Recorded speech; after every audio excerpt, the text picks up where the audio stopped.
నమస్తే. రాష్ట్రంలో ఇప్పుడు హాట్ టాపిక్గా కేటీఆర్ అరెస్ట్ పైన డిస్కషన్ కొనసాగుతూ ఉంది.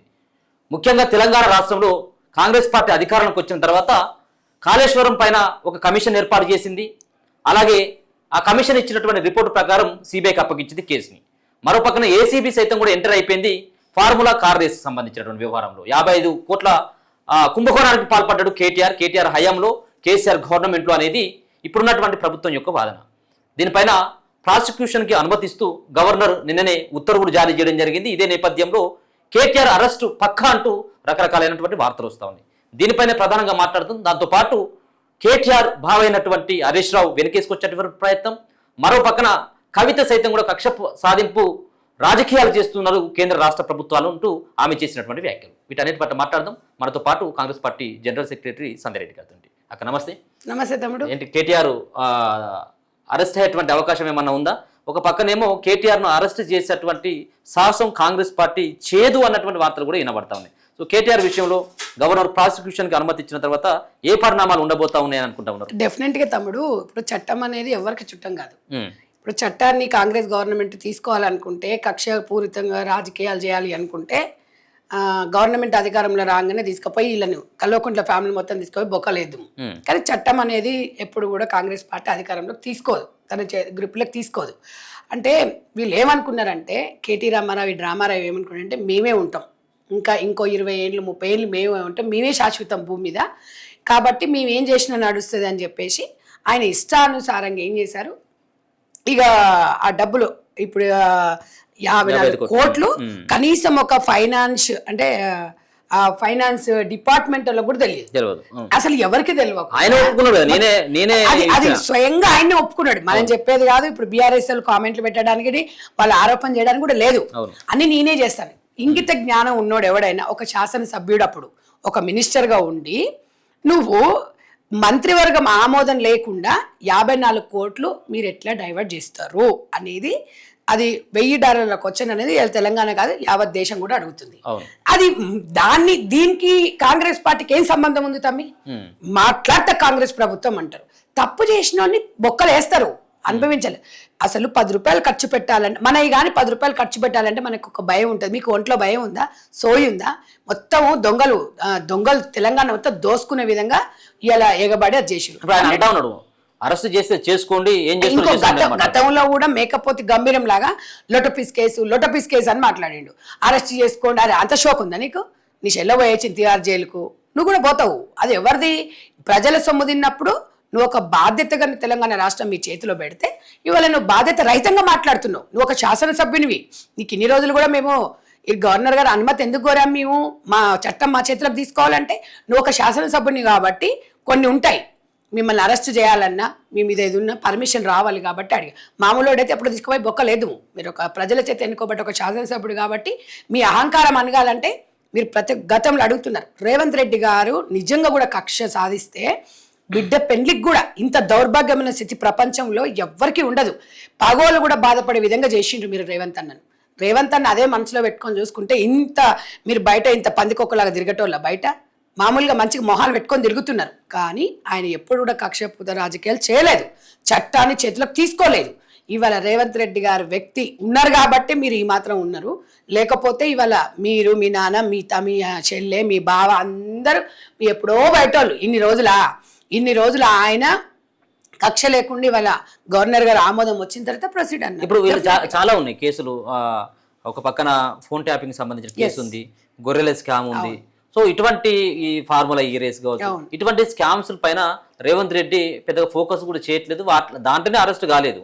సో ఇప్పుడు దీంట్లో కూడా అరెస్ట్ అయ్యేటువంటి నమ్మకం లేదు అనేది చాలా మంది మాట్లాడతారు. తమ్ముడు, ఇప్పుడు గవర్నర్ ఆమోదించిన తర్వాత అవి ఎక్కడ పోయినాయి అనేది ఇప్పుడు ఆయన మాట్లాడిందే తీసుకుంటారు రికార్డు. నువ్వే కదా మాట్లాడింది. ఇప్పుడు ఇంకే వేరే వాళ్ళైతే మాట్లాడింది లేదు. ఎంక్వైరీ అవుతుంది. ఇప్పుడు మేము ఎంతసేపు రాష్ట్ర ప్రభుత్వం నుంచి చేస్తే ఏమన్నారు, కక్ష సాధింపు కాంగ్రెస్ పార్టీ అందుకనే అన్నారు. అందుకనే గవర్నర్ గారు ఆమోదం తీసుకున్న తర్వాత ఇప్పుడు వీళ్ళు ఏమనుకున్నారంటే బీజేపీ బీఆర్ఎస్ ఒకటే కదా, మా మీద ఏం కాదులే అనేది వీళ్ళు కొంచెం అంటే ఆ మైకంలో ఉన్నారు.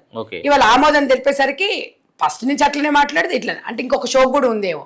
జైలుకు పోయేస్తే నేను సీఎం అని అయితే పగటి కళలు అంటారు అనమాట. అక్కడ ఓ దిక్కు షెల్లె, ఇక్కడ ఓ దిక్కు అన్న ఇద్దరు కలిసి పగటి కళలు సీఎం కోసమే జైలుకు పోతానని చెప్పేసి అంటున్నాను. ఉందేమో మరి ఆయనకు షోక్ ఉంది. జైలు పోతేనే జైలుకు పోతేనే నేను సీఎం అయితే అని ఉంది కదా. మరి నువ్వు సీఎం కాదు, కనీసం నువ్వు ఒక పిఏ కూడా కావు. ఇలా తెలంగాణ రాష్ట్ర ప్రజల సంపదను దోసుకొని తిన్నావు. అది ఎటపోయింది అనేది ఒంటి మీద సోయినోడైతే ఎవడైతే నీలాంటి మాటలు అయితే మాట్లాడాడు. నువ్వు సింపుల్గా చెప్తున్నావు 54 కోట్లు అంటే ఏదో సింపుల్గా వచ్చినాయి, పంపించిన, డైవర్ట్ చేసిన, ఏమైనా చేసిన. ఈ ఒక గవర్నమెంట్ సొమ్ము తినేటప్పుడు, ప్రజల సొమ్ము తీసుకునేటప్పుడు 10 రూపాయలకు లెక్క ఉండాలి. 10 రూపాయలన్నా అధికారం నీ చేతిలో పెట్టినప్పుడు దుర్వినియోగం చేసిరంటే తీసుకుపోయి బాషింగాలు చేస్తారు. అర్థమైందా? సో బండి సంజయ్ కూడా మాట్లాడుతూ ఉన్నాడు, రాష్ట్రంలో నడిచేది ఆర్కే పాలన. అంటే ఆర్కే అంటే రేవంత్ కేటీఆర్ కావచ్చు, రేవంత్ కేసీఆర్ ప్రభుత్వం నడుస్తూ ఉన్నది రాష్ట్రంలో. వీళ్ళంతా కూడా ఒకటే, వీళ్ళు ఒక తాను ముక్కలే వీళ్ళంతా కూడా అని చెప్పేసి బండి సంజయ్. నేను ఒకటి చెప్తున్నా తమ్మి, మరి మేము కూడా ఎంకే అంటాం. మరి మోడీ అండ్ కేసీఆర్ గాని కేటీఆర్ గాని మరి మీ ప్రభుత్వం నడుస్తుందని మేము కూడా అంటాం. ఈయన నిజంగా ఈ గుండు బాస్ ఏం మాట్లాడతాడో తెలియదు బండి సంజయ్ అన్న. ఆయన ఏం మాట్లాడతాడో మొన్న జూబ్లీల్స్కి వచ్చి కూడా మొలతాడు నువ్వే మీకినవయ్యా, మొలతాడు లేనోడు మొలతాడు లేదని ఇవేనా విధ్వంసం? అంటే ఎంతసేపటికి ఓట్ల కోసం నోటికి ఎంత వస్తుందంత మాట్లాడతావా? నిజంగా కూడా చెప్తున్నా కదా, కొన్న 4 మంది పెడితే ఉన్న 4 ఉసిపోయింది. నువ్వు వచ్చి వచ్చే 4 ఓట్లను కూడా జడగొట్టిపోయినావు. నువ్వు నిజంగా డిపాజిట్ రాకుండా పోయింది. మీకు ఏమన్నా తెలివి ఉందా, సోయిందా? నువ్వు ఒక గల్లీ లీడర్ లాగా మాట్లాడొద్దని 100 సార్లు చెప్పినా, అయినా మళ్ళీ వస్తావు. ఏదో తుపాకీ రాముడు వచ్చినట్టు వస్తావు, ఏదో ఒకటి నోటికొచ్చింది మాట్లాడితే తొర్రి మాటలు మాట్లాడిపోతావు. ఎప్పుడు చూడు మైనార్టీలను వాళ్ళని తిట్టేది నీకు పొద్దుపోదు. మా రాహుల్ గాంధీ గారు ఈరోజు కూడా చెప్పిండ్రు, గొంతులో ప్రాణం ఉన్నంత వరకు ముందు ముస్లింలను బాయ్ అనే విధంగానే చూస్తాము, మేము ఓట్ల కోసం మైనార్టీ సోదరులను బలి చెయ్యము, వాళ్ళని పక్కన పెట్టము అన్నారు. ఆయనకున్న ఇంకిత జ్ఞానం మీకు లేకుండా పోయింది. స్వార్థ రాజకీయాలు, ఓట్ల రాజకీయాలన్నీ కాంగ్రెస్ పార్టీ చెయ్యదు. అది గుర్తుపెట్టుకో బండి సంజయ్, గుండు సంజయ్. మీకు డిపాజిట్ రానందుకు మొహం ఎక్కడ పెట్టుకుంటారో ఒకసారి చూసుకోండి. 2 సెంట్రల్ మినిస్టర్లు ఉన్నారు తెలంగాణ రాష్ట్రానికి. అక్కడ స్వయానమి కిషన్ రెడ్డి అక్కడ నియోజకవర్గానికి ప్రాతినిధ్యం వహిస్తున్నా కూడా ఆడ 10,000 ఓట్లు సరిగా రాకపోతే మీ బతుకులు ఎందుకు, మీరు మాట్లాడే విధానం ఎందుకు? అంటే నీకు పబ్లిసిటీ వచ్చేసింది, నేను ఏది మాట్లాడినా పబ్లిసిటీ వస్తుంది అనుకుంటున్నావా? ఎందుకంటే అన్న నీ అంత ఎందుకంటే నీ వయసుకు కూడా నేను గౌరవించాలి. కానీ నువ్వు మాట్లాడేది ఒక చిన్న ఎల్కేజీ పిల్లగాడు మాట్లాడుతున్నావు. పిల్లలు మాట్లాడితే సకదనం ఉంటుంది. నువ్వు అటు ఇటు కాకుండా మాట్లాడితే ఎట్లా? నువ్వు సెంట్రల్ మినిస్టర్వి, ఒక ఎంపీ తర్వాత ఒక సెంట్రల్ మినిస్టర్వి, గల్లీ లీడర్ లాగా మాట్లాడొద్దు. మినిమం అవగాహన ఉండాలి. మాకేం సంబంధం ఉంటుంది చెప్పు? మీరు చీకటి ఒప్పందం, కేటీ రామారావు డ్రామారావు మీరంతా ఒకటే, మోడీ కేసీఆర్ వీళ్ళంతా ఒకటే, బీజేపీ బీఆర్ఎస్ ఒకటి కాబట్టే కదా వాళ్ళకి డిపాజిట్ రాకుండా పోయింది, మీకు డిపాజిట్ రాకుండా పోయింది. ఇవాళ కాంగ్రెస్ పార్టీని మీ దోస్తు కేటీఆర్ అని మొగోడు అయితేరా నువ్వు గెలిపించుకున్నాడు. మూతి మీద మీసం ఉన్న రేవంత్ రెడ్డి కాబట్టి గెలిపించుకున్నాడు. మూతి మీద మీసం లేని కేటీ రామారావు మరి గెలిపించుకోలేదు. మరి ఆయన మొగోడా మరి ఈయన మొగోడా నువ్వు నిర్ణయించుకోవాలి. మరి అది ఇట్లాంటి మాటలు మాట్లాడేటప్పుడు ఒళ్ళు దగ్గర పెట్టుకొని మాట్లాడాలి. ప్రజాస్వామ్యంలో ఉంటున్నప్పుడు ఒక బాధ్యత, మీరు ఏది మాట్లాడినా కూడా వైరల్ అవుతుంది. కాబట్టి మనం మంచి మెసేజ్ ఇవ్వాలి ప్రజలకు. కానీ బీజేపీ పార్టీ ఓట్ల కోసము అసలు బీజేపీలో ఉన్న మతస్థిమితం కోల్పోయి మాట్లాడుతున్నారు ఒకరొకరు. అసలు యమునా తీరము పొద్దున్న లేస్తే ఇదే మాటలు మాట్లాడుతున్నారు. పొద్దున్న లేస్తే మైనార్టీలు మొల్దారం ఆ మాట మాట్లాడవచ్చా? ఒక ప్రజాస్వామ్యంలో అనే హక్కు నీకు ఎక్కడిది? మొల్దారం ఉన్నోడు నువ్వు రోషం ఉండే బీకి నువ్వు చెప్పు, నువ్వేం తెచ్చుకున్నావు? నువ్వు తెలంగాణ రాష్ట్రంలో ఏమైనా అధికారం ఉందా మీది? ఎందుకో మరి ఈడో డిపాజిట్ అన్న రాలేదు, మొలతాడు కట్టుకున్నాను మరి ఆడ ఉండొద్దు, ఎందుకో టేపియలే తొరికూతలు కూస్తావు తొర్రోడా. సో కేటీఆర్ అరెస్ట్ కాబోతా ఉన్నాడు. కేటీఆర్కి గవర్నర్ దగ్గర నుంచి ప్రాసిక్యూషన్కి అనుమతి ఇచ్చిన తర్వాత కవిత కూడా స్పందించడం జరిగింది. సో దాంట్లో ముఖ్యంగా నేను కూడా బాధితురాలినే, నేను రాష్ట్ర కేంద్ర ప్రభుత్వాలు కక్ష సాధింపు ధోరణితో అరెస్ట్ల పరానికి వాళ్ళంతా కూడా తెరలేపుతా ఉన్నారు, ఇదంతా కూడా కావాలని చెప్పేసి ఇరికిచ్చేటువంటి ప్రయత్నం చేస్తున్నారు అన్నటువంటి వ్యాఖ్యలు కవిత చేసింది. సో కవిత వ్యాఖ్యలు ఎట్లా చూస్తారు? ఆమె నిన్న కూడా ఏమో చెప్తుంది, నేనే బాధితురాలని, ఫస్ట్ బాధితురాలు. సిగ్గుండాలి నీకు, నువ్వు నిందితురాలు తల్లి, బాధితురాలు కాదు. ఒక లిక్కర్ దందా చేసి, లిక్కర్ అంటే ఒక సారా కావచ్చు, ఒక రమ్మి కావచ్చు, లేకపోతే ఇంకేదన్నా కావచ్చు, మహిళలు దూరంగా ఉండాలనుకుంటారు. కానీ నువ్వు అలాంటి మహిళల మనోభావాలనే దెబ్బతీసినావు, ఢిల్లీలో పోయి తాకడ పెట్టినావు. నువ్వు బాధితురాలు, నువ్వు నిందితురాలు అవుతావు కానీ బాధితురాలు ఎట్లయితావమ్మా? బాధితురాలు అంటే ఏంది? ఎవరి వల్ల నువ్వు జైలుకు పోయినావు? నీ వల్లనే నువ్వు నాశనమైంది కాక పాపం ఆ ఢిల్లీ సీఎంను కూడా నాశనం చేస్తేవి, ఇలా కేసీఆర్ కుటుంబాన్ని నాశనం చేస్తేవి, కేసీఆర్ని అతోగతి చేస్తేవి. ముసలోడు బతుకున్నప్పుడు పిండాలు పెడుతుర్రు మీరిద్దరు. ఇదే మీ పరిస్థితి. మాట్లాడానికి కొంచెమన్నా సోయలేదా తల్లి నీకు? ఇంతైనా కూడా చింత చేసిన పులుపు వస్తలేదా? ఏదేదో బతుకమ్మలాగా నువ్వు బీసీ ఉద్యమం ఎత్తుకుంటావు. సిగ్గుండాలి. మీ అయ్యి ఉన్నప్పుడు ఇవాళ ఉమ్మడి ఆంధ్రప్రదేశ్ ఉన్నప్పుడు 33% ఇస్తే మీ అయ్యే 20-22 కూడా కుదించాడు. అయినా సిగ్గులేదు మీకు. ఈ ప్రభుత్వం ఉన్నప్పుడు అడగలేని దానివి ఇప్పుడు పోయేసి నీ ఉనికి కాపాడుకోనికే నీ ఇష్టం వచ్చినట్టు మాట్లాడుతుంటే ఇవ్వడు. అంటే ఏదో ఒకటి వాగడం కాదు. నువ్వు 100% తెలంగాణ రాష్ట్రం నువ్వు బాధితురాలని ఎవరు కూడా అనరు. నువ్వు ఒక నిందితురాలివి, మహిళల మనోభావాలని దెబ్బతీసిన వ్యక్తివి. నీకు ఓటు కాదు, నువ్వు ఎంత తిరుగు కాలు గజ్జ కట్టుకొని కొన్ని వేలు కాదు లక్షలు ఖర్చు పెట్టినా కూడా నిన్ను ఎవరు దేకే పరిస్థితులు ఎవరు లేడు. కనీసం మినిమం వార్డ్ నెంబర్ కన్నా ఉందో విలువ, నీకైతే అది కూడా లేదు. నువ్వు ఉన్నది పొడగొట్టుకున్నావు. నీ విలువ అనేది తెలంగాణ రాష్ట్ర ప్రజలు నిన్ను ఎత్తులో పెట్టుకొని చూసిరు కేసీఆర్ కుటుంబాన్ని. ఇవాళ ఏమైంది మీ బతుకులు? ఇదా? కేసీఆర్కు 2 పిల్లలు ఉంటే చెట్టుకోవరు గుట్టకోగరా? నువ్వు చేసిన అవినీతి ఇదా? ఏం ఢిల్లీలో ఆయన ఈయన ఈ కార్ రేసు అంటే ఏమనుకుని ఇచ్చల విడిగా మాకు తెలంగాణ రాష్ట్ర ప్రజలు మాకు అధికారం ఇచ్చిరు. ఎన్నడూ చూడలేదు కదా మీరు? ఎన్నడూ గతి లేక చూడక ఒక్కసారి ఇవన్నీ చూస్తారు ఎట్లుంటది? వజ్రాలు వైడీరాలు ఒక్క సొమ్మాను వేసుకుంది ఒక తీరా. నువ్వు ఇవాళ ఏదో మన వేషాలు మారవంగానే కాదమ్మా, మన వేషాలు మారవంగానే మనసు మారాలి. వేషం మార్చి నువ్వు తెలంగాణ మొత్తం తింటే ఓట్లు పడవు. మార్చిందా వేషం? మీరు మొదటి నుంచి కూడా చూసింది కదా. ఆల్రెడీ షిగేసి మరో జయలలితని కావాలనుకుంటుంది. జయలలిత కాలు గొట్టు కిందకి అయితే దయమే. జయలలిత గిట్లా చేసిందా? మహిళలకు ఎంతమంది స్కీములు పెట్టింది? మహిళా నాయకురాలు అంటుర్రు. ఎవరికి మహిళా నాయకురాలు అమ్మను? ఎవరికి ప్రాతినిధ్యం వహించినావమ్మా? ఏ మహిళలకు నువ్వు పార్టీ పదవులు ఇప్పించినావమ్మా? ఏ మహిళల కార్పొరేషన్ చైర్మన్లు ఇప్పించినావమ్మా? ఏ జాగృతి ప్రజలను ఆదుకున్నావమ్మా? ఏ మహిళకు నువ్వు ఇన్స్పిరేషన్ చెప్పు? గుడాంబ అంటే ఇన్స్పిరేషనా? ఢిల్లీ తివార్ జైలు పోతే ఇన్స్పిరేషనా? దేనికి ఇన్స్పిరేషన్ తల్లి? నువ్వు ఒక మహిళా నాయకురాలంటే నేను ఉన్నంతంగా ఒక స్వచ్ఛంద సంస్థ ఏర్పాటు చేసి 10 మందిని ఏమైనా ఆదుకున్నావా? 10 మందికి ఏమైనా ఇండ్లు కట్టించినవా? 10 మంది గుండెలు పెట్టుకొని చూసుకున్నావా? 10 పాత జాగ్రత్తలోనే గుండెల మీద అంతే ఎన్నో పోయి పడుతుంది. ఇప్పుడు పోయేసి కొత్త వాళ్ళని తీసుకొని పోతుంది. ఇది నీ జాతకం, నీ బుట్ట తట్ట గిది. మీ బతుకులు మొత్తం ఇదే. తెలంగాణ రాష్ట్రంలో మా దరిద్రం ఏందో కానీ తెలంగాణ రాష్ట్రం వచ్చినాక మీ గురించి మాట్లాడక అస్సే వేస్తుంది నాకైతే. సో బీసీలకు రిజర్వేషన్ సంబంధించిన విషయంలో ఆ అంశాన్ని నేనే లేవనెత్తుకున్నా, నేనే ఆ నెత్తి మీద ఎత్తుకున్న బతుకమ్మలాగా నేనే బీసీల బోనాన్ని సైతం కూడా నేనే మోస్తున్నా అని చెప్పేసి బీసీల రిజర్వేషన్లకు సంబంధించిన ఆమెకు ఏమన్నా సంబంధం ఉందా తమ్మి? ఆమె ఏంది చెప్పి ఇవాళ ఇప్పుడు ఎమ్మెల్సీ ఉన్నప్పుడు వాళ్ళ నాన్న ఈమె ఎంపీగా ఉన్నప్పుడు బీసీ అనేది సుప్రీంకోర్టుకు పోయినప్పుడు అప్పుడు 42% కావాలని కొట్లాడినప్పుడు అప్పుడు ఎప్పుడైనా కొట్లాడిందా? ఢిల్లీలో కానీ గల్లీలో కానీ లేకపోతే ఇందిరా పార్క్ దగ్గర కానీ లేకపోతే వాళ్ళ అయ్యే ఫామ్ హౌస్ దగ్గర కానీ ఎప్పుడైనా కొట్లాడిందా? ఏం అధికారం లేదని ఇప్పుడు ఏదో ఒకటి కావాలి కదా, ఒక ఇష్యూ కావాలి. కవిత ఎంతసేపటికి ఏంటంటే పబ్లిసిటీ కావాలంటే జై తెలంగాణ అనాలి, లేదంటే జై బీసీ అనాలి. బీసీలో ఎవడన్నా నమ్ముతాడా? బీసీ నినాదం బీసీది ఎత్తుకోవాలంటే 10 మందిని కలుపుకొని పోవాలి. నువ్వు ఒక్కదమే రోడ్డు మీద కూర్చొని అల్చల్ చేయంగానే మీడియా రాగానే కాదాడా. నీ సినిమా అయిపోయింది తల్లి. నిన్ను చూడడానికి కూడా ఇష్టపడతలేరు ప్రజలు. ఎందుకంటే నీ మొహం చూడడానికి మీ అయ్యనే ఇష్టపడతలేడు.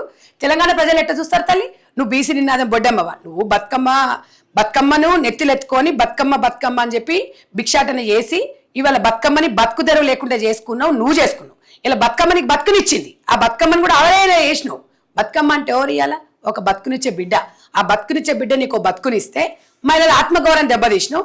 బీసీల కోసం నువ్వు చేస్తున్నావు అంటే ఎవడన్నా నమ్ముతాడా? అధికారంలో ఉన్నప్పుడు ఒక్కసారి కూడా ఒక్కటి పేపర్ కటింగ్ చూయించు, ఒక వీడియో చూయించు. నేను బీసీల రిజర్వేషన్ కోసం నేను కొట్లాడుతున్నాను. అప్పుడు కొట్లాడని దాన్ని, అప్పుడు చేయని దానివి ఇప్పుడు ఏదో ఇష్యూ పట్టుకున్నా నిన్ను ఎవ్వరు అసలు నిన్ను నమ్మేగాడు. ఎల్కేజీ పిల్ల కూడా నమ్మదు. నీకు అంత సినిమా లేదు తల్లి. తెలంగాణ రాష్ట్రంలో చాలా మంది మహిళలు ఉన్నారు, ఉద్యమాలు చేసిన వాళ్ళు ఉన్నారు, మంచిగా 10 మంది కోసం ఇన్స్పిరేషన్గా పనులు చేసిన వాళ్ళు ఉన్నారు.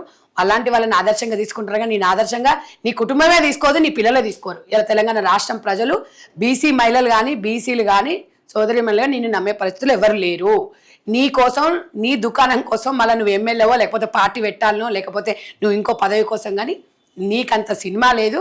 అక్కడ ఎవ్వరు కూడా సిద్ధంగా లేరు. నేను రాజకీయంగా బీసీ నినాదం నువ్వు ఎత్తుకున్నావు అనగానే నమ్మడానికి ఎవరు లేరు. తెలంగాణ ప్రజలైతే అసలు లేరు. నేను ఒక్కటే చెప్తున్నా, ఈరోజు నీవేదైనా కొత్త దుకాణం చేసుకున్నావు అంటే నువ్వు మారినవు అంటే నువ్వు మేక ఉన్న పులివి తల్లి. నువ్వు ఊరికేనే నువ్వు మారినా అనగానే ఎవరు నమ్మడు. వేషం మార్చినంత ఈజీగా, బట్టలు మార్చినంత ఈజీగా జీవితాలు ఉండవు.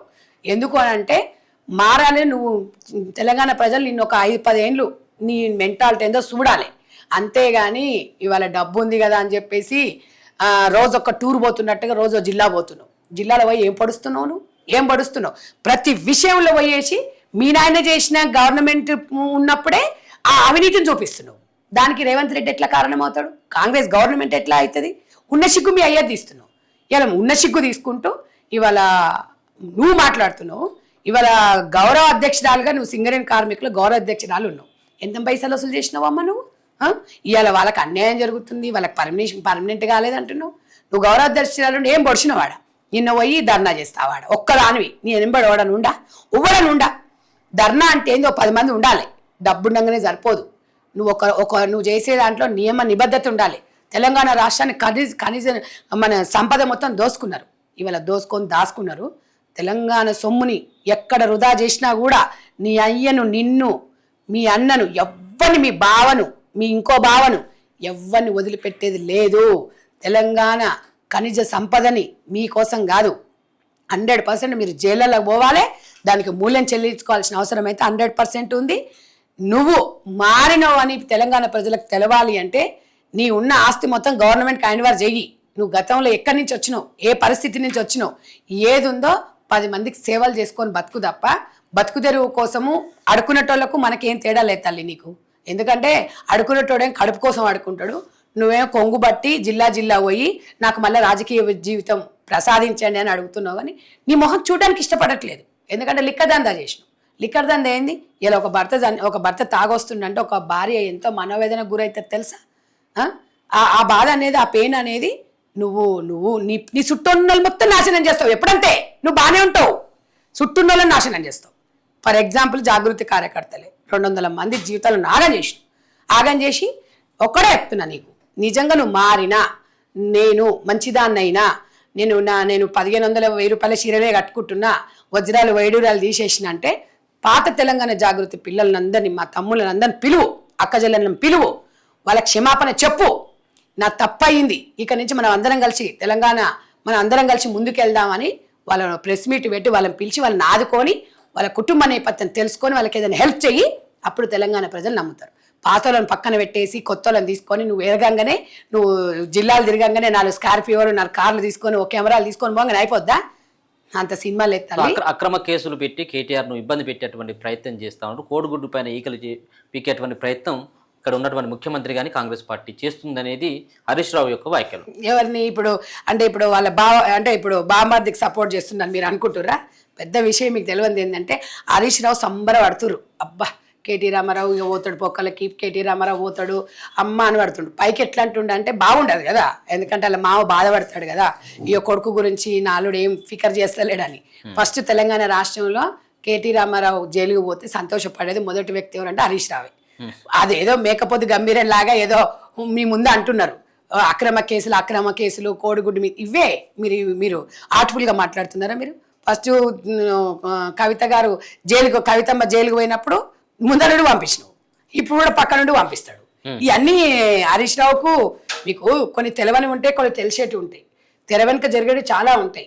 ఆయన అరెస్ట్ అయితే ఇప్పుడు హరీష్ రావు సంబరపడతాడు అంతే కదా. ఫస్ట్ ఇప్పుడు కాదు కేటీ రామారావు వర్కింగ్ ప్రెసిడెంట్ కాదు,